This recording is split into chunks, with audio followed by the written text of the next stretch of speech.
Hello, everybody. Welcome back to Xbox Casuals, the Xbox podcast. I'm one of your hosts, Corey Deering, alongside me, as always, is my Game Pass pick of the week, Josh Finney. I'm honored. Honored. Download. I didn't even wait to download you, Josh. Played you in the cloud. Okay, that's a little creepy. I don't know if I like that. Oh man, this is it has been a busy couple of weeks since we were last here. Yeah, it's been quite a strange month. We've been the show's been a little inconsistent this summer, but it's been a pretty quiet summer, honestly. Until this last week. I was out of town last week, so I have actually not got to play a lot of games recently. Just a little bit of Destiny here and there, some Fortnite challenges, just catching up on my games as a service that I haven't touched in weeks and or months. I hear you. I see. I'm actually playing a bunch of single player stuff, Josh. I'm looking forward to finally sitting down with Dungeons of Hinterberg this week. Yeah, I hear it's good. The plan is to play some of that tomorrow night. And then I'm starting to get ready for the Diablo expansion. So I'll be playing Diablo. I'm rolling a new character in Diablo on Wednesday with our friend Ray.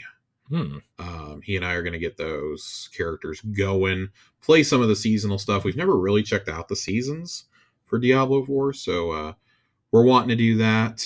I think Mafia is coming to Game Pass here next week, so I want to check that out too. I've always heard good things. Yep, definitive edition, they say. Yeah, so looking forward to that. Need to go back through my my backlog of games I haven't played yet from this year that I really want to play, because once we start hitting September, it's going to get real busy. Yeah, it's going to get real. We get Outlaws at the end of this month. And then I know it's not an Xbox game, but Astrobot is early September, and I'm really stoked for that. Zelda also in September. Zelda's also in September. Mario and Luigi is in October. We have a whole updated slate from Microsoft to talk about later. Don't forget the schedule clearer, Josh. Epic Mickey Rebrushed coming in September. You're the one person that I think is aware that that's coming out. Oh man. Yeah, I'm looking forward to a lot of things this fall. Metaphor is in October also. I still have Shin Megami Tensei 5 that I haven't started.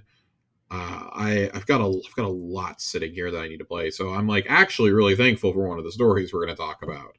But yeah, man, let me tell you, Josh, Corey, we have something exciting coming up. We do have something exciting coming up.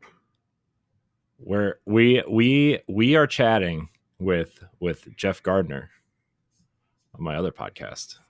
I'm very excited for that. Yeah, it's going to be you, me, Laron, and Jeff talking games, talking shop. He also tweeted out a new image of Weird Song today, so very interested in that as well. Oh, I can't wait. I'm very excited. You're Mr. Elder Scrolls, so I'm very excited for you in particular to talk with them. So very excited. Very, very excited, Josh. I'm excited too, man. It's going to be a good time. It's going to be a real good time. It's going to be a real good time. Speaking of good times, Josh, how's Fortnite? How's your Battle Pass quest things going? I really hated this season when I played it. The one time I played it, I really hated it. And then I remembered that the season ends in a week and a half, and Magneto and the Fallout Power Armor were both part of the pass. And I was like, oh shit, I guess I gotta go get these. And thankfully the Power Armor was only halfway through. But since I haven't played all season, all my quests are stacked up, and there was a whole bunch of go earn 60k in creative, go earn 60k in Fortnite Festival, that you could stack on top of each other as long as you were playing with your friends. So I actually blew through it in a few hours this weekend, because all those were stacked up, and it was a limited time thing that was about to go. By the time this publishes, those challenges are all gone. So Yeah, it like coincided with the Pirates of the Caribbean event, which had a bunch of extra XP. The Metallica stuff in Fortnite had extra XP. It was Ooh. nice. So kind of blew through that. Just wanted to get my power armor and get my Magneto skin. I'm not missing any more Marvel skins that you can earn in the game. I missed the whole pass years ago because I wasn't playing, and those never get resold, unfortunately. So, Mm. it's good. It's good times. It's good times over there. Nice. Kind Nice. of. Kind of. Kind of. Yeah, I'm still not. I'm not a fan of this map at all. I don't really like the map. I don't like how open it is right now. There's such an emphasis on vehicular combat, Mm. either vehicular or hand to hand, that it's really hard to do like ranged fighting, which I prefer to do. Mm. So yeah, ultimately not a huge fan, but what are you gonna do? Yeah. You know what I have been a huge fan of? What are you a huge fan of? Well, not huge, but I was a fan of Deadpool versus Wolverine. Yeah. Or Deadpool and Wolverine, I guess I should say, not versus. Yeah, it was it was a movie, all right. I loved it. Every second of it, Josh. I definitely was not as excited as most of the internet when I saw it. I was like, because I don't like Deadpool like in the movies really. Mm. Like, I don't like Ryan Reynolds. I've just come to that conclusion. I don't like Ryan Reynolds.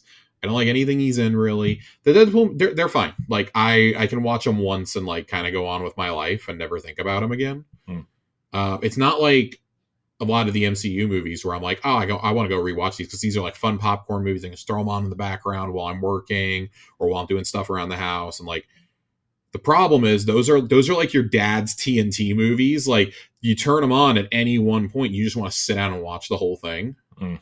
I don't ever feel that with Deadpool. Mm. So the movie is good. I was actually pretty surprised by some of the things they did that didn't leak. Mm-hmm. Obviously being ambiguous for people who haven't been able to see it in the first week. It was a good time. It's the one out of the three that I would actually watch all the way through again. Yeah, well, at this point, it's like the one that matters now, right? Sort of. Yeah, I guess. I mean, so much of it is because of Hugh Jackman, though. Oh yeah, no, Like, this is totally a Wolverine movie. This is totally a Wolverine movie. It's Deadpool and Wolverine versus the guy from Succession. It's great. I liked a lot of the things that they did, though. It was like fun nods to like the multiverse and like the end of the Fox universe and this and that. Like, Mm-hmm. how they did it was pretty fun. Yeah, nothing more, nothing less. I think as far as like X-Men properties go, I enjoyed 97 significantly more. Mm. But I mean that's my childhood coming back. So Yeah, I'm actually I'm rewatching the original X-Men animated series. Yeah, with my son, which is fun. He's it's three. a great vehicle to get into. That and the 90s Spider-Man cartoon are Yeah. great for getting kids into superheroes. Yeah. Oh, we're already like well into Spider-Man. I'm trying to get him. I'm trying to introduce him to other superheroes, Josh. And I was like, well, I like the X-Men. It's funny to go around. Low key, X-Men Evolution also great to watch with kids. Yeah. That's my favorite X-Men cartoon. We'll get I don't there. care what anybody says. We're gonna get there. Goth Girl Rogue was absolutely a problem for young Josh. Wolverine had that awesome orange and black suit. A problem? A problem. Was it like it sounds like you said problem with like fake quotes around it. Like no. Josh. That was that was the moment that 8-year-old Josh decided that 9-year-old Josh decided that girls were not icky anymore. Mm. So probably should have been indicative of a future trend in my life, but that's where we are now. That's where we're at. That's where we're at. Yeah, I forgot how, because like, no offense to Anna Paquin, right? But like, she's not a great rogue in those movies. Or like they didn't write the scripts great. I was gonna say the scripts are also complete dog shit. Yeah. So I forgot how cool Rogue was in the cartoon. I'm like, oh man, Rogue's like really cool. Yeah. I mean, like it's funny. Like the one thing I think those movies like actually do, other than like the Hugh Jackman and Patrick Stewart and Ian McKellen of it all, I really love Iceman. Yeah. because Iceman is like the one student that you can see progressively get stronger in each movie. And I mean, listen, I've said before, I love Shawn Ashmore. Yeah. I love him. We love him. He was one of the stars of Quantum Break. Big fan of Shawn Ashmore. If you bring anybody else back from that universe, just do it. My man's not doing anything. He came back in Days of Future Past, and I was super stoked. Mm-hmm. Because, again, another level up. Of course, that's a little weird, because like he's not with Rogue anymore. He's definitely with Kitty Pryde in that movie, and that was, Elliot Page. That's just a little weird for all of us, I think. Yeah, probably. I was like, oh yeah, I kind of forgot that he was Kitty back in good old X3. I saw it was some post here, and it was like, man, remember how good 2006 was? And that was like one of their things was like X-Men: The Last Stand. And I'm like, oh, those are nostalgia goggles right there, buddy. So here's the thing, Josh. Leading up to Deadpool and Wolverine, I rewatched most of the Fox movies. They're so bad. So I'm going to go out on a limb and say X3 better than the first one. I mean, I don't think that's really going out. The first movie, Magneto's plan is literally just turn people into goop, essentially. Like, he finds out they turned him to goop, and you're like, oh, okay, good enough for me. I was going to turn him into mutants, but I'll turn him into goop, sure. Also Sabretooth sucks. Sabretooth sucked. Fucking Tyler Mane, dude. Ray Park, fresh off being Darth Maul, is fucking Toad. I know. What a downgrade, man. Well, I mean, Ray Park's kind of a piece of shit anyway, so it's okay. Yeah, but Darth Maul's so much cooler than X2 was like the biggest glow up I think I've seen for a superhero movie ever. It's still the best of that trilogy, though. Oh, easily. It's so good because you got Brian Cox. Not to make this about the history of the X-Men. You got Brian Cox as William Stryker. Mm-hmm. And it's great. I love Wolverine's rampage through the mansion. Mm-hmm. That was like instantly iconic to all of us. Yeah. That Pyro using his power against the cops. Yeah. Like, dude, my man hated the cops and was a full-on leftist from age 16. It's great. And I know like my biggest complaint about those movies is like James Marsden is such a good actor and Cyclops gets like the shaft. Yeah, especially in the third movie. The second and the third movie, he just gets the fucking shaft. Yeah, he's an afterthought because they realized that Wolverine was making them the money. Yeah. I mean, you could totally tell he was supposed to be probably a more prominent character in that first movie, and then Wolverine became, Hugh Jackman. It's a big bummer for me because I grew up really liking Cyclops in the comics, and then I became an adult and realized like, oh, Scott Summers is like kind of a shithead. Just like Charles Xavier, like, oh yeah, the ones we idolized as kids are like actually pieces of shit. Gambit for life. But yeah, no, you watch those and like I remember when X-Men Origins came out, we were all so excited for a Wolverine movie. I went on a first date with a girl to go see that movie, and it is probably the worst first date I've ever been on. Both of us were just so baffled by how bad it was. We're just like, what? She's like, that's Deadpool? Because like I was 17, I was really into Deadpool, and I was like, that's not Deadpool. That's not fucking Deadpool. This is terrible. We got a great Sabretooth. Horrible everything else. So when First Class comes out a couple summers later, I was like really anxious and I'm like, I don't know if I want to go like pay to see this. And I had to convince all my friends to go with me, and we were all like, oh my god, that's like the best X-Men movie. It's not even a question. Yeah. Evil Nazi Kevin Bacon. Yeah. There's a phrase I never thought I'd say. Yeah, that First Class is an amazing movie. I say all that to say, what this has made me want to do is go play the X-Men Origins video game. Yeah. Which was significantly better and bloodier than the movie. Mm-hmm. I actually looked that up because I was like, I kind of want so expensive. I kind of want to play it, and it's like $100 on eBay. It's so expensive. And it's delisted, so you can't buy it digitally. Yeah, that and the Deadpool game are both like $100. The Deadpool game, I'm like kind of okay with because like with not playing that game's like actually super misogynistic. Well, yeah, it's from like 2012. Oh, it's before so the bad. Movies Dude. even came out. It's so bad. The fucking Marvel Games division definitely got me too'd from that game. Well, It's so bad. It's so fucking bad. I don't even remember that game. That's so. I played parts of it. I remember people being really excited about it. And then, like, with the Deadpool and Wolverine movie coming out, people were talking about both of those games, and they're like, God, X-Men Origins is so much better. Like, the Deadpool game is so problematic, it could not get made today, essentially.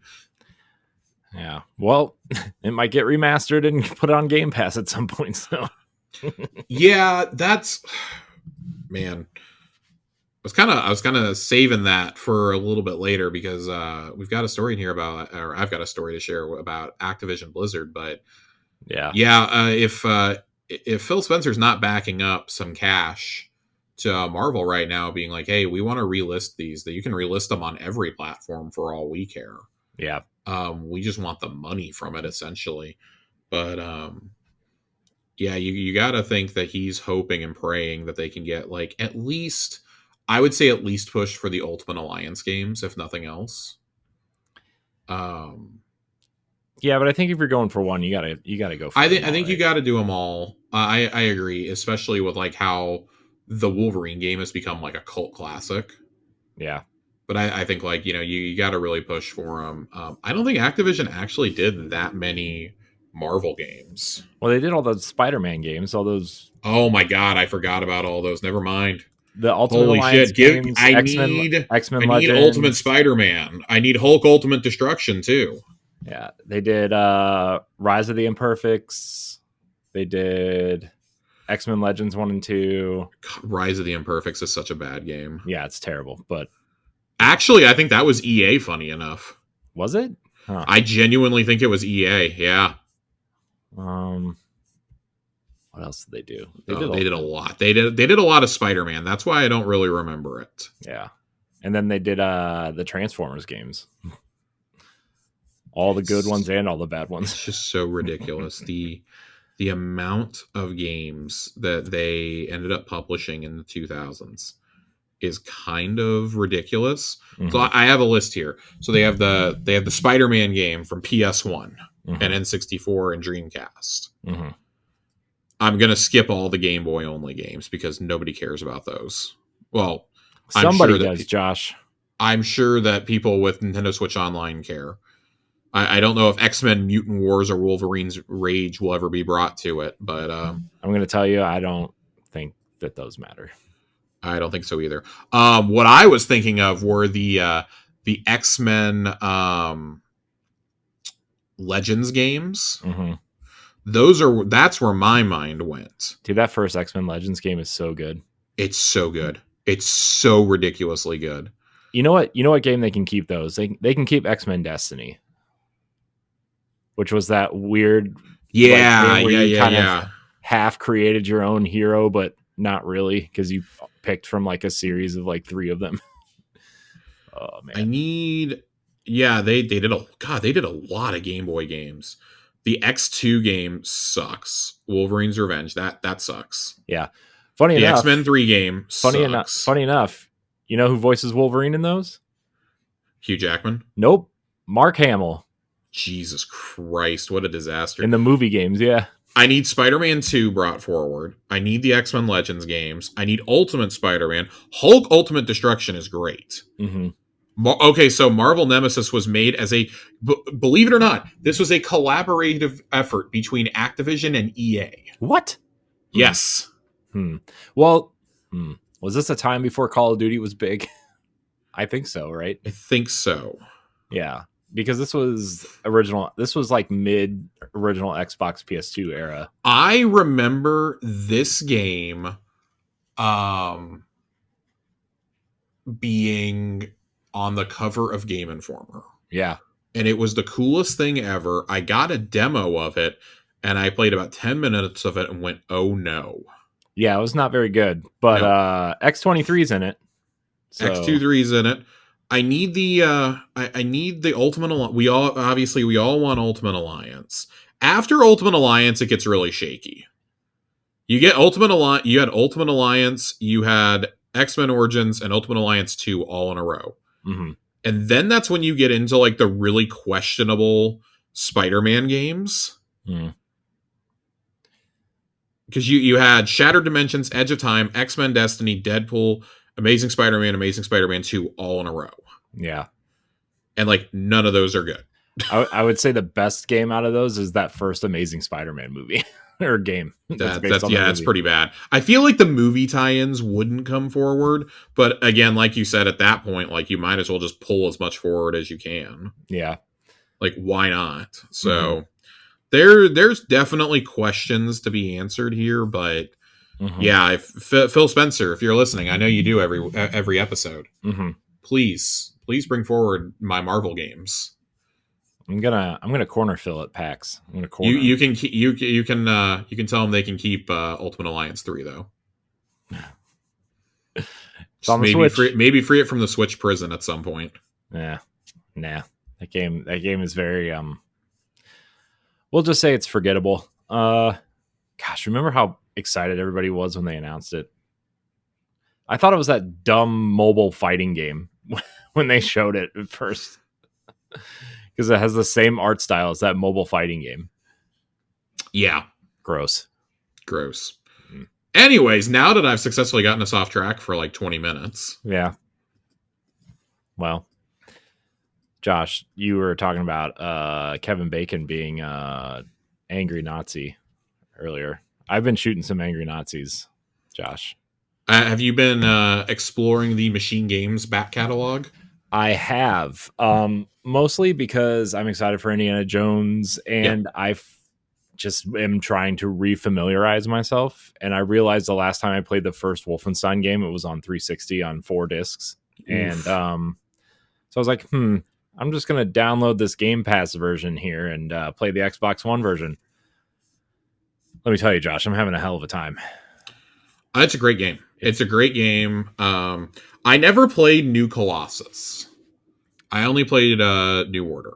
Yes, that's the one I'm playing. I'm playing New Order, and then I never played New Colossus. I do like these games. I very vividly remember the first one that came to Xbox, the OG Xbox. Return to Castle Wolfenstein. Yeah, Return to Castle Wolfenstein. That is, when I think back to like my favorite original Xbox games, that's probably on my top 10. That game's awesome. I still own it. That's one of the very few regular Xbox. I own like all the Star Wars and Halos, and then that. That's how much I like that game. This game's really good. I don't know how far I am. I'm on chapter 8. I don't know how many chapters there are. I'm on chapter 8. That's all I know. I think there's 13. Okay. I'm in the the concentration camp. So yeah, that's not they're not shy. Let me tell you, Machine Games is not shy about showing you what the Nazis were all about. We'll just put it that way. But it's really fun to shoot them. It's a great game. It really bothered me how bad Youngblood was when I played it. Like, that was one of those games that was like mandated by the old Bethesda board. Yeah. Like, oh, everything needs to be a service or be a multiplayer game. And just like, I do think a multiplayer Wolfenstein can be amazing. Yeah, because there's a lot of cool, like, people that are kind of like following you around during the missions and stuff are cool. Like Fergus is cool. Well, I saved Fergus, so Fergus is cool. Anya is cool, and you can do some very cool things with that. It's just that game was so hastily put together. The premise is cool too, though. Playing as BJ's daughters, this really should have been like a slam dunk. But I played it during COVID, and I was pretty upset. I was really glad I played it on Game Pass, but it was not good. Yeah, that was a rough game, and in fact, it's so rough it feels like it kind of put the franchise on the shelf for a while. Yeah. The two issues were it was loot based and the checkpoint system was terrible. Those were the two like main gripes I had with it. Yeah, I actually don't think I don't think the maps are totally terrible in it. I had a decent enough time playing it. Once you get to like the more open world aspect of it, I enjoyed it, but it's a little rough. Yeah, it's rough. Again, like And I mean, the reviews were all over the place. Some people gave it 5s, others gave it 8.5s. Game Informer gave it an 8.5. Well, GameSpot gave it an 8. Seems like that review doesn't exist anymore, Josh. Yeah, I literally can't link to it on Wikipedia. So yeah. Aww. No, I think it was an okay game. It's just like it really felt like it got rushed out was the problem. Mm-hmm. Yeah. And I was not a fan because it came out in 2019. Yeah. And that was only like a year or two after New Colossus. Mm-hmm. 2 years after New Colossus. Yeah. And so like you had them, and I think Arcane helped them out a little bit, but they were coming off of Dishonored 2 and working on Deathloop at the same time. Yeah. So and like, also, oh great, you tried to shove something out the door real quick as a cash grab and it backfired on you. Yeah, and I'm sure, and also Machine Games was working on that Wolfenstein VR game. Yeah, Cyberpilot came out at the same time. Plus, they had 4 DLC campaigns for New Colossus. So they, some team was working on that. Plus, I'm sure they were building. Feels to me like this was really supposed to be a second like DLC pack. Yeah, for New Colossus. Mm-hmm. But like they decided, oh, we can charge for a standalone, and it backfired. Uh-huh. We were just talking about games that you can bring back. Phil, give me 2009 Wolfenstein. Yeah, the Raven one, right? Yeah, give me the Raven one. But also I kind of wonder how the rights to Return from Castle Wolfenstein work, because I believe that I'm looking at it right now. That was an Activision. That was an Activision publishing game. Yeah. Bring it back. Yeah, bring it back. But I don't know, because the developer doesn't exist anymore, so I don't know. Well, the rights probably sit with the publishing rights probably sit with Activision, I'm sure. Oh, they do. They definitely do. Yeah. I would love to see that come back. Yeah. Make it happen, Phil. Make it happen, Phil. Those would get people excited, I think. Like the 2009 Wolfenstein is like a guilty pleasure. Well, it's also like some people tried to convince the world that was the first game in this weird new timeline. When it's not. It's kind of a loose sequel to Return to Castle Wolfenstein. Yeah. If anything. Yeah. But no, New Order, New Blood, Old Blood is the one I like. That's the one I like. Yeah, that's the standalone. Yeah. Mm-hmm. Yeah, that it was much smaller budget. Like those are the kind of games I want to see as like in between entries. Mm-hmm. Yeah, like Miles Morales too, right? I mean, yeah, reuse a lot of the same assets and stuff. Mm-hmm. Yeah, so. I don't see a problem with that. No. Josh, I've also been playing Flintlock Siege of Dawn. How do you feel about that? I've heard radically different. I've heard some people say it's fun. I've heard others say they put it down after 10 minutes and did not regret it at all. Here's the thing. I really want to like it. Yeah. I really want to like it. It's never good when you start out like that. But you just don't. I don't. Like, it's like everything in the game is like almost there, Like the combat almost feels great. The movement almost feels good. I feel really bad for this studio because they're basically closing down over this game. I know. A44 has laid off like 30 or 40 people as a result. And that is just a bummer. Yeah. Yeah, it sucks, but I'm sorry, but the game isn't there's no room for quote unquote good AA games anymore. They have to be and great. It's kind of shocking. This is actually a miss by Kepler. Yeah. I think because the other games that Kepler's a relatively new indie publisher, but they have published Sifu, Scorn, Takaya, Pacific Drive, Cat Quest 3, Flintlock, and next year they're publishing Expedition 33. Mm-hmm. And I'm excited. I'm very excited for Expedition. I'm low-key excited for Cat Quest 3. I'm not going to lie. You know where this sits for me, Josh? This sits in a Immortals of Avium kind of realm for me, where like it's interesting enough. It's a cool concept. It's just not finished. Right. Yeah. Oh, man, which sucks because I really wanted to like both of these games. So. Yeah, I might still check it out. It is on Game Pass. I I might mean, you check might it as out, well. but yeah. You might as well. Like the concepts of the game are interesting, and maybe if I level up, Yeah. like maybe the movement will feel better or the combat will feel better. But I sat in this parrying armor destruction tutorial for like a half hour, and I was pressing all the right buttons, and it just wasn't responding. And like after like a half hour, I put it down and I walked away, and I came back and I did it on my first try, and I did all the exact same things. So it's like one of those. Oh boy. Yeah, I'm always bummed when smaller games that we're excited for don't do well or like Mhm. don't come out and are like polished and finished. And I get it when you have a small team, that's kind of hard, and maybe you get a little overly ambitious. But that's a bummer, man. Yeah. I've got a few indies I'm still really looking forward to the rest of the year. Obviously, I need to play Dungeons of Hinterberg. I'm very excited to see if Replaced comes out. If Replaced comes out, that's maybe my most anticipated of the rest of the year. Mhm.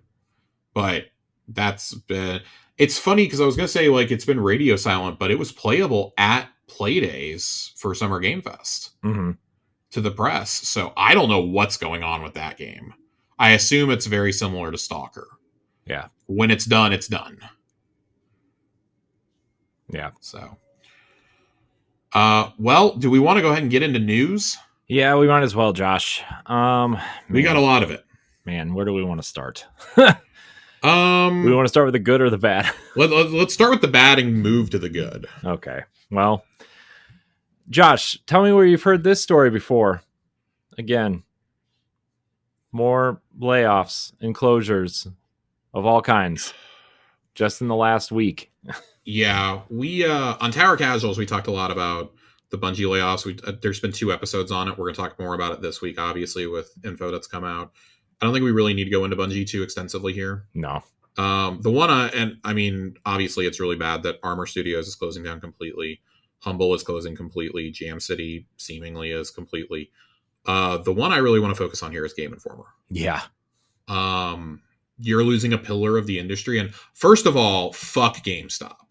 Yeah. No GameStop is kidding. never seeing another dime from me if I can help it. To be fair, they haven't seen a dime from me in like 3 years. So The problem is they sometimes will have like these ridiculous like buy one get three free sales on older games. yeah. And so I tend to go do that to get like older 360 games that are backwards compatible or like Xbox One games that I missed out on. And once in a great while they'll have like a collectible that like they are the only ones who get it. Mm-hmm. They have a really sick ass Revan statue that I think is only available through them, unfortunately. So I'm like, I'm gonna have to give them some money at some point. But yeah, GameStop announces they're shutting down Game Informer and then immediately yanks the website down so nobody can archive anything. Today, when one of the former editors logs in to share a statement from the Game Informer team that was not regurgitated Chat GPT slot, GameStop responded by nuking the account. I know. I'm so fucking over this. Like, I genuinely like. And I mean, for normal consumers, this probably isn't going to move the needle. But for hardcore gamers, I really do think they're about to see a dip in how many people go into that store. Yeah. No kidding. Because you just got rid of a pillar of the community. But not only that, like if you don't have those issues in print, you can no longer go look stuff up. I found out today they had the exclusive coverage rights for Dragon Age Veilguard. Yeah. So now all that's gone, and now EA can't promote it technically. Yeah. So what do you? I didn't even know that was a thing. Yeah. But apparently it is. So like and this was their cover story last month. Yeah. So now that's all gone, by the way. Yeah. So like I have no like EA probably could take GameStop to court over this. Oh, I'm sure. I don't know if they will with the game being like 2-3 months away, but man, I mean, they might if the game doesn't do well.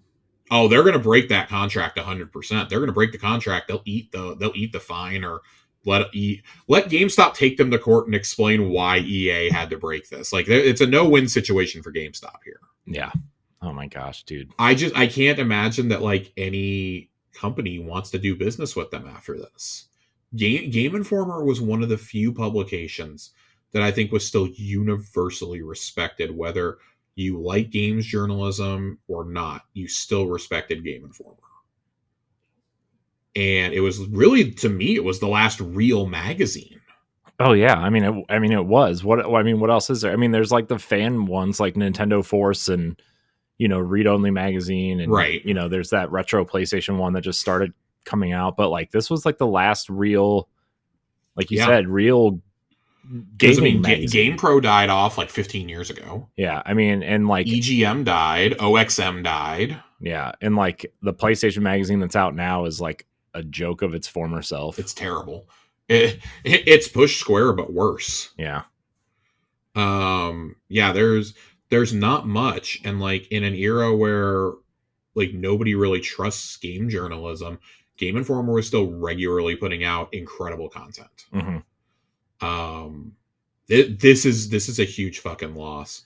And I was reading some of the reactions from former staffers there, and Andy McNamara was the editor for almost the entire run of the magazine. Mm-hmm. Up until like about 2 years ago. 6 years ago he left. Oh, was it that long ago? Yeah, it was a while back because Andrew Reiner came in. Reiner came in and took over for a couple of years, and then he left to go to Gearbox. Yeah, and then Matt Miller took over. Yep, and Matt Miller, another institution of that magazine. Right. But I was sharing. I was talking a little bit on the last Tower Casuals that I did last Friday, and saying like some of my favorite memories of Game Informer was my first issue I ever got. Mm-hmm. It was the big GameCube blowout from E3 2001. Yeah, 2001, because I remember like Smash Bros was on the cover, and I was blown away because I hadn't seen anything from it. I was still only playing on an N64. I didn't know the GameCube was a thing yet. Yeah. And it blew 9-year-old Josh's mind to see this magazine. I was in funny enough, I'm in GameStop, and I was getting an N64 game, and the clerk was like, hey, you like video games? If you like video games, you need to be reading Game Informer. Mm-hmm. And my mom was with me, and she's like, I think that's a little old for him. And he's like, no, like if your son reads as well as like you swear he does, he's fine. Mm-hmm. He's going to be totally fine with this. So I got it. I signed up, and I remember I read that magazine so exhaustively. It fell apart. I had to throw it away probably about 10 years ago because it had just fallen apart. But I read it cover to cover. It had Rogue Leader in there. It had Smash Brothers, Luigi's Mansion. The game that sticks out to me, though, funny enough, through all that, they had a huge spread on what would eventually become Fable. Project Ego was in there. And I was just floored.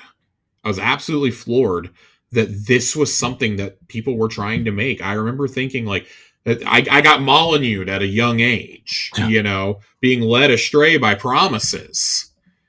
But that stuck with me, and I've shared over the years that the other one that really sticks out to me was later that year when the GameCube and Xbox released. That release issue, I believe it was Metal Gear Solid 2 on the cover. I want to say it was either Metal Gear Solid 2 or it was Final Fantasy X. It was one of the two. And I still remember Reiner's blurb leading into Game of the Month. Game of the Month always got a little blurb at the beginning of the review section. And he said, 3 months ago, if you would have told us that we were going to be choosing Halo as Game of the Month over Luigi's Mansion, we would have laughed you out of our office. Mm-hmm. But they're like, they knew in that moment, like they correctly said it. Because I'm reading this right as the Xbox is about to come out, right? And he's like, this is a cultural shift for video games. This game right here is about to be the biggest thing in the world. 100%. And it was. And so that started a tradition of like every time I got a magazine, I would just pour over them. Mm-hmm. I remember the Oblivion and Fallout 3 issues, the Halo 2 blowout. What are some of the other famous covers that I'm thinking back to? God of War 2 was one. Man, just the those covers days. Was cool. Like Yeah, my first Game Informer was the Banjo that had Banjo Kazooie on the cover. I think it was like that June tracks because you're a 1998. couple years older than me. Yeah, So and then I've subscribed since then, and yeah, I mean I've still technically subscribed, but my sub definitely lapsed over the years. mhm, I became more and more uncomfortable with giving GameStop any kind of money. And I switched to just reading online and like supporting MinMax and things like that. mhm. Um, but man, just what a huge fucking loss. And this was like right after they started a new push for physical Yeah, copies of the that just started magazine. in March. I really can't believe that they didn't just. This is the same thing we said about Tango Gameworks. I can't believe you didn't just spin it out. Right, Somebody would have bought this publication, right, even if God forbid it was like fucking IGN. You know, God forbid Ziff Davis buys anything else, but right, you know, somebody would have come out and bought this. right. Somebody would have bought this publication, and that's just a huge fucking bummer. Huge. The bigger travesty in all of this, not only the Game Informer is shutting down, but you just nuked all the archives. Yeah, I know. That was such a good resource. Every article they'd written since the early days had been uploaded. Hmm. You could find all of it on that website. Yeah. Just huge, such a gigantic, monumental loss. The other one I remember the Destiny cover. Hmm. Which one? There was a ton. So they They did did. one for They did one everything up until Forsaken, I think. I think they did too. Because I remember they did one for D1. They Hmm. didn't have the reveal for D1 though. That was Ryan McCaffrey. Hmm. Because I Well, remember Jason Jones gave his first interview in like 5 years to Ryan McCaffrey, and that's when they got to debut the teaser art and everything else. And right, then I think that next E3 when the gameplay was shown is when Game Informer got the cover story. right. Well, if you remember, IGN leaked it because somebody left a binder in Yeah, some bar, and like in order to give them the binder back or something, they like pretty much held it hostage to get an interview with someone. I mean, hey, you do what you got to do, and like they were only ever going to grant that to Ryan. Oh yeah, I mean that's why IGN brought him in, because he came from the magazine, and they thought like they would give him, Yeah, they would finally have some credibility against the magazines. Because remember, Game Informer's cover was like still priority, even though IGN had, probably five I times the there's a viewership at least. story that I saw getting shared around about Game Informer used to hold so much sway that they convinced Activision to pull Tony Hawk's Underground from E3 and give them the cover story instead. Yeah, Like that's how much power they held. yeah, That massive games that were selling millions upon millions of copies were not getting shown at fucking E3 right, or even talked about at E3 so they could do the cover stories. right. I think that also speaks to like how well run Andy and Reiner had that magazine. Yeah, That like genuinely two of the absolute giants to ever do it. hmm, But I mean, you look at the people who have gone through there though, like so many people that I have respected to and looked up to, like that I modeled my review writing after when I was in high school and into like early college years. I modeled so much of my writing after Andy Reiner, Cato, Matt Hagelson used to be there, Matt Miller, who are some of the other guys that used I to be mean, there? you talk about all More the guys. recently, Brian Shea. Yeah, I mean he was still there until the last day. Yeah. Oh, Brian's incredible. Yeah. And then like you think of all the you think of the talent that left, like, Dan Reichert went to Giant Bomb, and then you think of Imran got laid off. yeah, and then you think of like Ben Hansen Yeah. started MinMax. So a couple of them went to Bandai Namco to do their kind of multimedia strategy stuff. Like it's crazy, man. It's absolutely wild seeing just like some of the people who have gone through the doors. Kyle Hilliard, Mm-hmm. um, Twice got laid off. twice. God bless America. Yeah, it just incredible, absolutely incredible. Remember when I used to do a Game and Farcer? Yeah, that was awesome. April Fool's jokes. April Fool's jokes, man. Yeah, at one point, it was the fifth largest magazine in the United States with 5 million copies sold, ahead of publications including Time, Sports Illustrated, and Playboy. Mm-hmm. In 2011, it had become the third largest magazine in the US with 8 million copies in circulation. But even up to like a few years ago, it was still a top 10 magazine in the entire country. Yeah. That's so That's crazy, man. Ridiculous. Man. I don't understand it, man. That is absolutely insane to me. GameStop sucks, man. Like, what are they doing? Who's their CEO? Ryan Cohen's still their CEO, right? Yes. God, man. Fuck Ryan Cohen. God damn, dude. Fuck Ryan Cohen forever. Yeah. Seriously, dude. Also, like, I mean, there was almost nothing more prestigious than getting the Game of the Year award from Game Informer. Mm-hmm. Like, you look at the absolute juggernauts that have won it, and like I look back at the list. I'm looking at the list right now of games they've given Game of the Year to, and I'm like, yeah, I don't know if I can argue with any of those. Except, oh, excuse me, there's one I can. There's one that is definitely debatable for 2021, and it's absolutely hilarious to me. What, Halo Infinite? It's fucking Halo Infinite. Yeah. That is 100% debatable, but yeah, no, this is like a list of history that you're looking at when you look. Zelda games have won it 5 times. Mm-hmm. 5 different Zelda games. That is just bonkers to me. Yeah, it's sad. I'm gonna miss it. Yeah, I'm really gonna miss Game Informer. Mm-hmm. I'm upset. I'm bummed out. It is.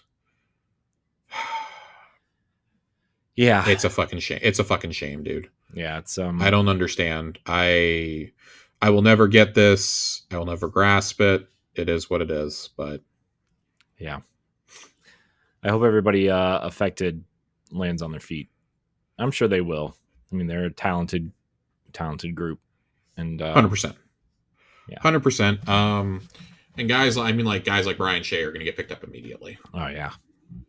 You'd be an absolute fool if you're in games media to not be grabbing Brian. I apologize to most of the other staff. I'm not super familiar with the current staff. I'm going to be totally honest. Yeah, I mean, I met Alex Van Aken at PAX. Yeah, he's their video guy. He'll get picked up. 100%. Wesley LeBlanc is like one of their associate, and then there's Marcus Stewart, who's also one of their associate editors and writers and video guys. And but yeah, I'm not super familiar with a lot of the people that are there now. I mean, those are just the names that I know just from doing podcasts and looking at Game Informer for news stories and stuff, right? You know, and then obviously Matt Millard, you know, he might get scooped up probably somewhat soon, I'm sure. Mm-hmm. So, but yeah, this sucks, man. Hope everybody. No, that's the layoff gripe of the week is Game Informer was absolutely crucified for no reason. Yeah, I was talking to my friend David, who does a backlog podcast called Tales from the Backlog, and he was on our show the other week, and he said, you guys could just do a segment on the layoff of the week, like who are you pissed off at this week for laying people off. Well, it's funny because like last week you had you would have had to have debated between we're going to talk about Bungie or Game Informer, because both of them are totally valid. Yeah just we're actually tomorrow on the Boss Rush podcast, we're actually having the editor of the Game Informer show on our podcast as a guest, and we scheduled him way before this even happened. Like 3 weeks ago, we scheduled him. So Matt Storm. So man. All right. What else is negative on here, Josh? I don't think we really have anything else negative, honestly. Yeah. Well, the Phantom Blade Zero. I think that's been so radically blown out of proportion, like especially after the statement that studio put out. Yeah. Basically saying like that is not our opinion, by the way. I mean, to be fair, that technically is Xbox's marketing ploy right now too, right? Yeah. You don't need an Xbox to play Xbox is like their whole marketing thing right now, Right. which is not the best marketing. It's not phrase, great, but that's because Xbox's marketing is terrible. Yeah. Well, we went over that the last time. We went on a rampage against their marketing team. So, by the way, can I gripe real quick about their marketing team again, real quick? Yeah, go for it. I'm more than happy to hear about this. How about why do they do such a better job of marketing things that you can't buy than the things that you can buy? Okay. Special edition consoles, their giveaways, those stupid Deadpool and Wolverine butt controllers. I've seen more advertisements for those that you can't purchase than, like, I don't know, a game that's coming out. Yeah, it's not great. I mean, and I know like their hardware team and their software teams are technically different, but come on. It's not great. It's I've seen really about dumb. 4,000 advertisements for that translucent blue controller, which is cool, by the way. But it's cool, but can we get promotions for your fucking games? Yeah, like, I don't know what's coming out next. Jeez. Anyways, that was my 30-second gripe about their marketing team. We can gripe of the week.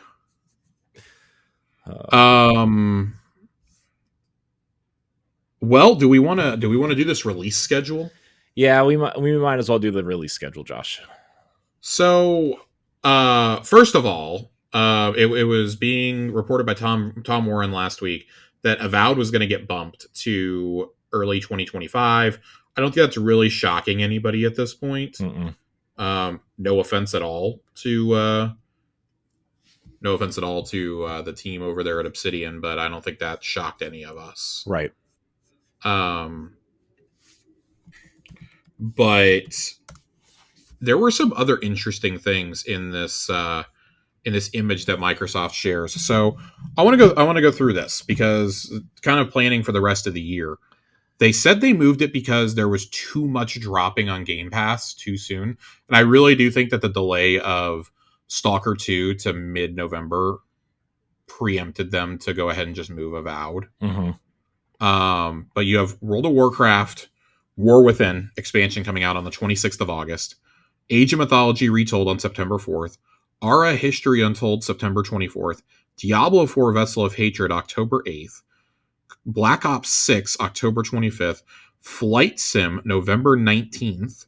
And then undated for the rest of this year, Indiana Jones and the Great Circle, which now a lot of people think is going to take that November 12th slot from Avowed. The Starfield expansion, which is heavily rumored to be releasing in late September. And this one shocked me. Towerborn. Yeah. I was pretty sure at this point, after we didn't see it at E3, after we didn't see it at Summer Showcase or at Summer Game Fest or anything, I was pretty sure this game was getting delayed into 2025. And to be fair, I still think it probably will be. I think putting out any kind of multiplayer game around the holidays, and especially when Black Ops is out, is going to be really, really hard. Yeah. You'd probably behoove yourself to save that for spring. But from everything I've heard, it's going to launch into early access first. So kind of like a Grounded situation. And I mean, hey, if it's a hit, and people buy it, who fucking cares? That is an incredibly packed end of the year. I don't care what anybody says. There's literally something for everybody. There's 3 or 4 of these that are PC centric. Everything else is going to be massive on consoles. Yep. And then next year, February 18th is when we're supposed to see Avowed, South of Midnight, Doom to Dark Ages, and Fable all confirmed for 2025. It's quite a lineup. That is a hell of a lineup. I mean, if you look at next year and you're already leading off with those 4, I would assume that Avowed, South of Midnight, and Doom are out before Summer Showcase. I would 100% agree with you. I would, like, maybe South of Midnight is like a June release just so they can get one more big showcase in for it. Right. Showing more gameplay. Because, like, that's a game that, like, we need to see more gameplay of, and you can't really wait until a developer direct for that, I don't think. Right. Like, you need to show it now. If you assume Fable is like late summer, early fall, like late August, early September, I really can only see them getting like 2 more games out next year. And that's probably Gears and Call of Duty. So everything that we've heard about Call of Duty for next year points to this is when they're going to finally do their expansion plan and not release a full-fledged game so that everybody else can get on to the 4-year dev cycle plan. And that would also line up with Microsoft wanting to put the next actual home console out in 2026 because then you launch it with the next Infinity Ward Call of Duty. If they do that and they just release an expansion next year, then I'm not counting that as a full game. I would say it's probably going to end up being Gears. Gears, I would say, is all but a certainty. Next year, really? Yeah, I think next year. Think about it. When's the last time that they put out a full game? 2019. 6 years. I know that this hasn't been in development for those whole 6 years, but still. I think E-Day is much further along than we realize.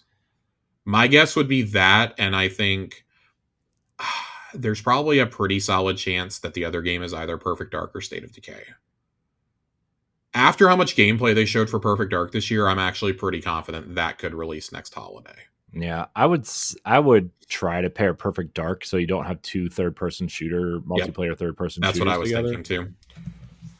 That's what I was thinking, but I think that but also here they have Age of Mythology retold and Ara 2 weeks of separating each other. So that's fucking wild to me. I don't get that at all. Yeah. I don't understand that. That's insane to me. Yeah. I think Age of Mythology probably pretty easily could have come out over the summer, but whatever. Yeah. My only other guess for like what could be ready next year is anybody remember Contraband? Who doesn't? The other thing is it all depends on when GTA 6 comes out. GTA 6 releases in like September or October. That kills whatever month that is. You cannot release anything that month. Right. Nothing big can come out. So I'm interested to see what happens, but that sets up a potentially really bombastic end of next year and into 2026. Yeah. Because I think just about everything they have in production sounds pretty cool. Sounds pretty fun. Yeah. Plus, and then you got things that we haven't. You got things we haven't gotten updates on in years, like Elder Scrolls 6 still. Yeah, and Clockwork Revolution and Outer Worlds 2. Clockwork Revolution could be one of the ones next year. Yeah. It really, truly could. That because we just did the same thing about Perfect Dark that we did about Clockwork. Like, oh man, it looks way further along than they're saying. Yeah. You could potentially have that. I don't think Kojima's game is ready anytime soon. Blade's not going to be ready anytime soon. I mean, you got Outer Worlds 2 also somewhere in there. So Outer Worlds 2, I think, is going to be a 2026. Yeah. I think it was supposed to be 25, but with the delay of Avowed, I think they're going to punt that back a little. Interestingly enough, Obsidian has a third game in development now. Yeah, I saw that. Because people update their LinkedIns, and I love it when they do this. But it is the guy who was the art director or one of the art directors for New Vegas, Pillars, Grounded, and Pentiment. So has worked on or maybe not Pillars, maybe it's Outer Worlds, has done a variety of different projects at Obsidian over the years. That got me pretty excited because that got me wondering, is this going to be another smaller game? Like, is this Josh Sawyer's next game, or is this that secret team that we've heard about for a couple of years that supposedly is working on something else? The rumor was Fallout 2 years ago, but Jeff Grubb was never able to confirm or deny it. I'm curious to know which one it is. Yeah, because I'll take either. I really would love for them to have seen the success of Baldur's Gate 3 and say, all right, here's a budget. Here's a budget. Go make Pillars 3. Right. Go make it with an actual budget and not with a Kickstarter of like $3 million. And optimize for the Xbox instead of like trying to send engineers over there to try to get it to work on Series S. Right. Yeah, that was just such a weird. So for that, it's because everything's generated in real time, and it was the split screen that was killing it. And the S just wasn't powerful enough for it. And that's such a random occurrence too. Like almost no game is going to do that. So Pillars definitely would be a lot less strenuous. But I mean, this is a great lineup for the next couple of years. I think. Yeah, this is great. They're about the only ones with a lineup this fall. I think. Because Sony's is no, I mean it's Astrobot, Concord, and the remake of Until Dawn. Mm-hmm. And Nintendo, like I don't think Nintendo's is bad, but I don't really think that like non-hardcore Nintendo fans are jumping for joy over here. Yeah, I mean you have what Zelda, Emio the Smiling Man. Okay, I am one of 10 people on Earth who wants that game. So Famicom Detective Club, me and Ed are holding down the fort. Mario and Luigi Brothership. I forget what their October game is. But yeah, I mean Nintendo has like 4 or 5 games coming out, but that's like I mean that's also like that's typical Nintendo cadence. And some of those are like, like, oh, it's a Zelda spinoff, just like we got the Princess Peach one earlier this year, Oh, Famicom Detective Club, which is going to be a super niche game that like those of us who play it are going to fall in love with. It's getting a physical though, Josh. I can get it physical. Mm-hmm. So I probably will because I like M-rated Nintendo games. Still hoping for that Eternal Darkness sequel someday. Mm-hmm. Keep wishing, dude. I know. So I mean, I really think that like Xbox has a pretty varied lineup here. I mean, they've got obviously they've got an expansion to their MMO. They've got Flight Sim is going to be bonkers on PC. I need folks to understand that is not a game geared towards the console crowd, even though console players can play it. Obviously, that is going to go nuts on PC, just like 2020's did. Yeah. Mario Party is their October game, Josh. Mario Party. Who fucking cares? The Age of Mythology and Age of Empires games are always big on PC. Aura, I think, could be a surprise hit. It is. Oxide is a fairly new team, though. Mm-hmm. But maybe this scratches that civilization itch for people. It's a 5X game. Yeah. Regardless of what you think of Diablo 4, Vessel of Hatred is going to do numbers. Oh, yeah. That's going to do numbers. Black Ops 6, obviously, is going to do numbers. I actually think Indiana Jones is like kind of the risk here. That's really like your big single player game for this fall. And I think they were really counting on having both that and Avowed. But the delay of Stalker is supposed to come out on the 19th or 20th of November now. Yeah. They clearly didn't want that out on the same day because people are going to be like, oh, I'm going to go play the shooter instead of the RPG. I think indie is a recognizable enough IP that people are going to be like, okay, I'm interested in this. Like, but we need to start seeing more marketing for indie if it's going to come out this year. I just don't think that we're getting enough here. I don't think that they're doing enough. This just goes back to the whole like your marketing is terrible angle that we've been having for a while. Like if this is going to come out in 3 months, if you're 90 days from release, you got to start pushing that now. That is an IP you had to pay to use. Yeah. I can't imagine that. I'm holding out hope that maybe there's a little something at D23 this weekend. Because, I mean, why not? Why wouldn't you? If you're showing stuff from all these other studios, why wouldn't you want that there? Right. But it depends on if Microsoft's going to agree to it or not. Mm-hmm. It would make sense for me to have it there. I know they're pushing it at Gamescom big time. It won't be playable at Gamescom, though, which is a little weird. Mm-hmm. So I'm curious to know, like, those are really your last 2 public opportunities to show this game. Yeah. Paris Games Week, I guess. Yeah, that awesome show. Yeah, which like I haven't really heard mentioned post COVID too often. Yeah.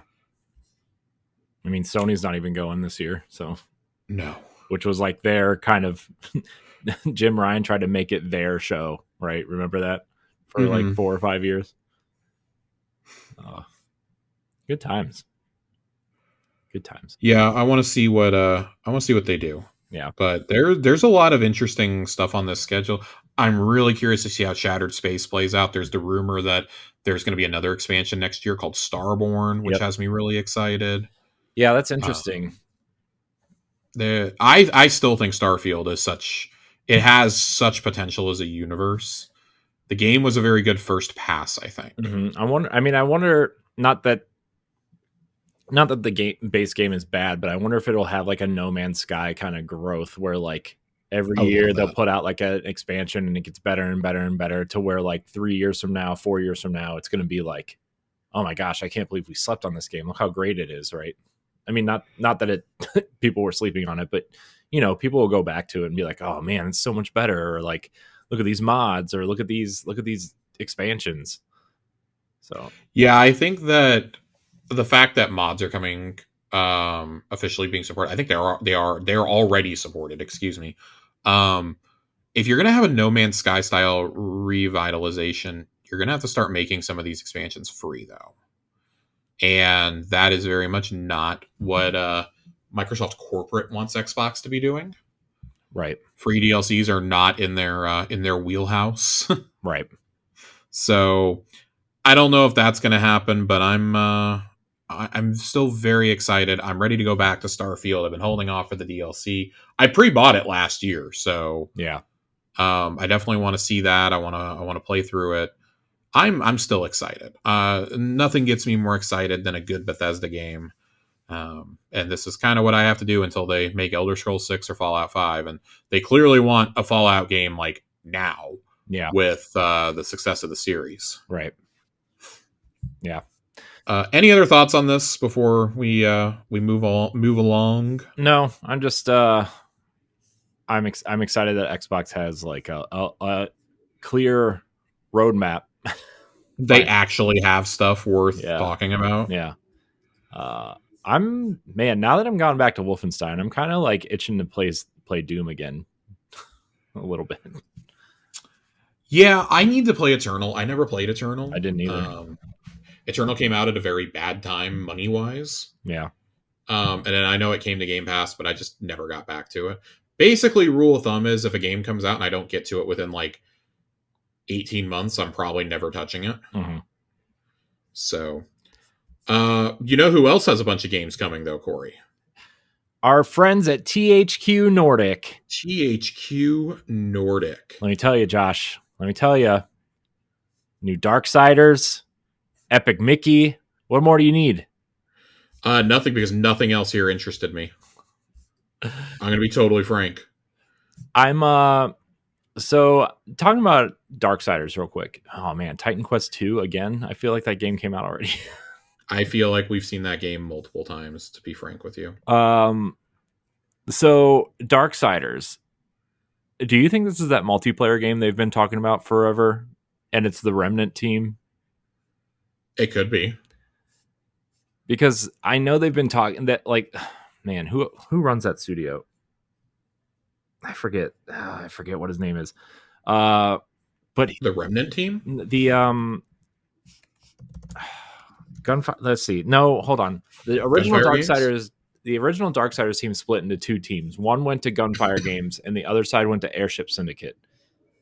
I forget which studio it was.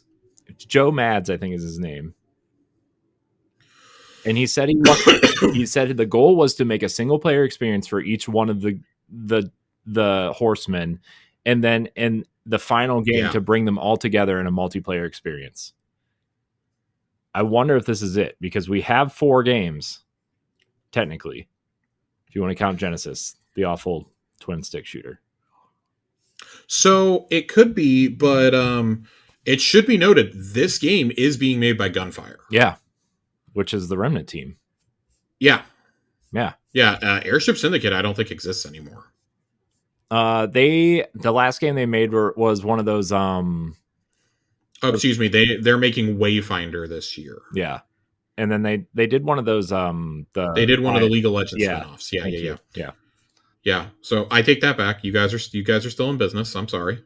But Just haven't heard your name in years. I think because they Gunfire Games did Darksiders 3, I think, also. They did one of them. Yes, I think it was 3. So they did Darksiders 3, and they did the definitive edition of Darksiders 2. Yeah. So this is very, very well in the realm of possibility. This could be that multiplayer game, and if it's I would say it's probably a pretty solid guess. Mm-hmm. But they said, we're not going to talk about it till we're ready to talk about it. Yeah. basically. Then why do you tease it? No offense, but Darksiders isn't exactly the series that's like, they teased it. I can't wait to see what they say next. As much as I like Darksiders, there hasn't been a game since Genesis, which was in 2019. Right. It's been 5 years. Like, I don't know. I know approximately one person in my life who is excited for another Darksiders game right now. And I'm like, good for you. I personally would just rather have like Bayonetta or Devil May Cry. This is I don't know. I'm interested to see what it is, but I'm not like itching for like, especially if they're not ready to talk about it, then why did you show it, right? I'm like, Darksiders is a game that you show and then within 6 months it's out. Exactly. I feel like this is something that we're going to see at Summer Game Fest next year, and it's out in like August. Mm-hmm. Which is fine. We need games like that. Yeah. So, and that's something that like I think enough people will get excited about. Mm-hmm. Like, it'll still sell 1-2 million copies pretty easily. Like, that's kind of like the perfect AA game, in my opinion. Right. Is something like that. Mm-hmm. So I really like Darksiders 1 and 2. 3 was meh. I never played 3. I liked 1. 2 was fine. Yeah. One of my friends was absolutely just over the moon about it. Yeah, some people. I mean, you either fall into the 1 camp or the 2 camp, right? I mean, they're pretty split. And then 3 was like they wanted to be a Souls-like, but they weren't sure how to do it, so like it wasn't really that. And the world was super empty. The combat was okay, but like the bosses were weird, and I don't know. 3 was okay, but I don't know. You know what else I'm excited for though, Josh? What else are you excited for? Epic Mickey Rebrushed. Being directed. I don't know why I even bothered asking. Warren Spector's back. He's directing it or producing it or something, which is, you know, he did it with Junction Point, right? This is his game with Junction Point. So I guess it makes sense to bring him back, but not that I know what he was doing outside after this. So what a weird career path Warren Spector has had, right? Like Thief and System Shock to Epic Mickey. I don't, man. What a weird guy. He kind of reminds me of my dad. Jesus. I mean, he looks like my dad. He looks like a younger version of my dad. Oh man. But yeah, nothing else really caught my eye from this though. Like Wreckfest does nothing for me. I can't believe they're making a sequel to Wreckfest. Apparently people actually really liked it. I've told like 3 different people how much I don't like it. They're like, really? I really enjoyed it. Yeah. And I was like, man, I thought it was bad. Yeah, I know people who liked it, but like, like I don't know, man. I don't know. It's weird, sure. And a Gothic 1 remake, who's that? Like, no offense, who's asking for that? Nobody. Ooh, a hunting game. I know you're excited for that, Josh. No. A new tale from Tarsier Studios. What the? It doesn't even. So that's the Little Nightmares team, I believe. That could actually be interesting, and it's getting revealed at Summer Game Fest.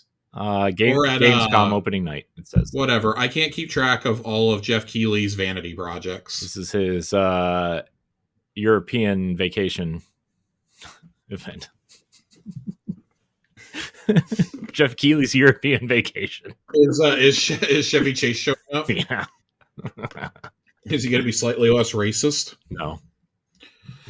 He's in Europe. He's going to be more racist. Jesus Christ. Well, that's a great segue because we have a story from a European that we talk about on the show from time to time. Oh, no. Jez Corden over at Windows Central is reporting that Microsoft and Activision have formed a new team within Blizzard to work on smaller games based on existing IPs. This is exciting, Josh. This is what you and I have been begging for. Yes. Not just from them, not just from Activision Blizzard, but like all across the company. Yeah. This is what you need. This is how you get to like Nintendo levels of output. Right. And like, think of all This the is how IP you they own. support Game Pass too. Yeah, and think of all the IP they own that they could do. Like, okay, here's $40 million, and you have 3 years to make a 6 to 10 hour collectathon Banjo Kazooie game, or Yeah. a new Crash or Spyro game, or you can make a single player experience on one of the Overwatch characters. Like, there's so much you could do. Bring back So StarCraft Ghosts. nobody really knows how big these games are going to be. First off, the idea is that they're going to be AA games, but given that a lot of the people that have been seen to be joining this team are coming over from King, Mm-hmm. it's thought that okay, maybe they're going to be making games for the mobile store also. Mm-hmm. Which we kind of they always said King was the most important part of this, Mm-hmm. because I mean Candy Crush alone brings in billions every year. Right. And that's just a match 3 game. Like, imagine if they actually had resources to make real games. Like, if you could make something that, was Diablo Immortal without the paywalls, Right. without the insane microtransactions. Like, imagine something like that. And so, to that end, that is basically what they are doing here. Sources say Microsoft is keen to explore and experiment, finding success out of smaller teams that are also integrated within the larger organization, Nintendo style, for seamless collaboration. Microsoft and other big publishers are increasingly concerned about the monstrously ballooning costs facing AAA game dev, and having studios cross-collaborate more closely is one way Microsoft can reduce costs. A lot of the biggest success stories in the industry have been unique ideas from smaller teams, such as Baltaro, Pal World, Vampire Survivors, Among Us, and even games such as Sea of Thieves and Grounded. Many of these were built by comparatively small teams and in some cases solo development projects. It's a shame because if this is the new strategy, you might be wondering why Microsoft decided to close Hi-Fi Rush Studio Tango Gameworks. And why it didn't fit into the strategy. From what I've been told, it did. It was sadly only for its geographical location in Japan, making inter-studio collaboration logistically difficult. What the fuck? What the fuck, guys? You wanted a Japanese studio for so many years. I'm going to move on because I'm going to get really angry about this. I'm already angry. Keep going. Help. This new King studio is specifically geared up for agility, eschewing some of the bureaucratic bloat that can occur in bigger teams. Microsoft has also repositioned some of its existing studios around this thought process, with Halo developer 343 also taking a more streamlined single-team organizational style, ditching its siloed multi-team format of yesteryear, which was cited as having communication issues. The Verge also recently noted that Xbox has now moved into one departmental building at Redmond HQ specifically to improve collaboration and communication. The properties they are supposedly exploring working with are Overwatch, Warcraft, StarCraft, and beyond. I can only hope that if you're going to do this, guys, Vicarious Vision still exists. Can we get Tony Hawk 3 and 4 remastered? Yeah. If you're going to go make these smaller games, hell, I'll take Tony Hawk for mobile. You do a mobile Tony Hawk game, that'll move. Mm-hmm. Like, and he has updated it to say that, like, oh, this isn't explicitly for like double A's. Like, it has people that are knowledgeable about it have reached out to me and said, well, we're not really sure what it's going to be. Is it going to be double A's, or is it going to be more mobile focused because King's expertise is in mobile? Guess what? Housemarque made small games for forever and then came out with Returnal, which was a surprise smash hit. Mm-hmm. Like, small teams go to big games periodically. Like, I think if you had a couple teams making like 100 people each making some a couple of them make mobile games, a couple of them make some of these some double A's, and you can staff those teams up a little bit, or you can see if people who want to work on these franchises, you can maybe move them underneath like the StarCraft team at Blizzard and be like, hey, let's work on StarCraft Ghost. Let's get some things going here. Let's get some single player games going in Warcraft. Maybe that single Diablo. player Overwatch thing you promised 5 years ago and then canceled. Yeah, give me Overwatch story mode. Give me a single player RPG set in the Diablo universe. Right. Like, you could do some really, really cool things here, but it's a question of, will they actually do it? Again, this is like we've talked about with some of these air studios. Like, it's going to take a long time for these games. Like the Toys for Bob spinning out and still getting published by Xbox, like these games probably aren't going to be seen until like 2027 at the absolute earliest. Right. Mobile games maybe sooner. Yeah. But these games are a ways away. Yeah. This is still really exciting though. Blizzard has so many fucking employees. Like, why not streamline this and bring a lot of this in house? And I would wager to say they probably won't even be, with them saying how they want to be cross collaborative. I would say they probably won't even be limited to just doing Blizzard IP or Activision IP. You know, you noted that that Crash Bandicoot and Spyro are still sitting there. I'm looking at things like Grounded. Yep. You know, maybe you don't want Obsidian sitting on that forever, but you can be like, hey, could we get like a 30-person team over here or at Mojang to be working on more Grounded content? Or be working on a sequel or something, especially now that they want to put that on multiple platforms. Why not? You know, we heard the story about how Obsidian is helping.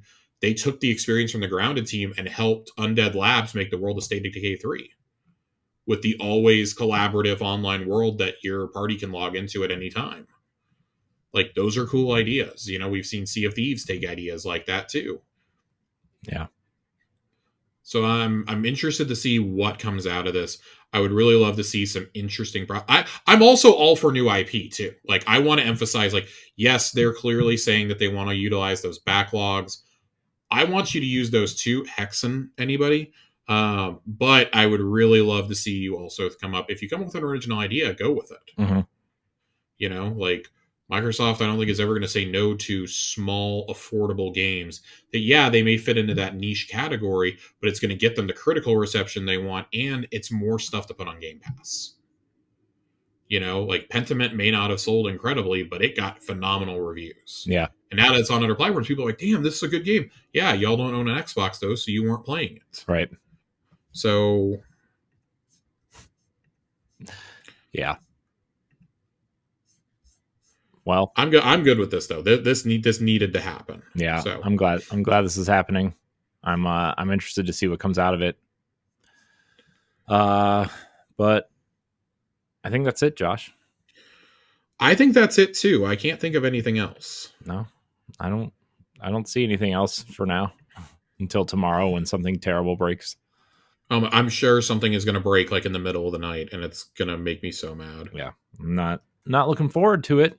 I'm sure I'll get some message from you tomorrow at work at like 10 o'clock and be like, "This have you seen the latest meltdowns?" Yeah, jeez. Yeah. Oh boy. Well, Josh, it's time. Let's get out of here. Let's get out of here. I want to thank everybody out there for watching and or listening to this episode of Xbox Casuals. You can catch us Tuesdays, sometimes, most times. You can catch us on Tower Casuals, our sister show. Josh, thank you for your time tonight. As always, where can we find you? Twitter, Josh_Finn. 2 N's, everybody. 2 N's, people. 2 N's. You can find me at I am Corey HD on them socials. Check out all of our other stuff. I want to thank everybody for watching and or listening. And until next time, we love you. Goodbye.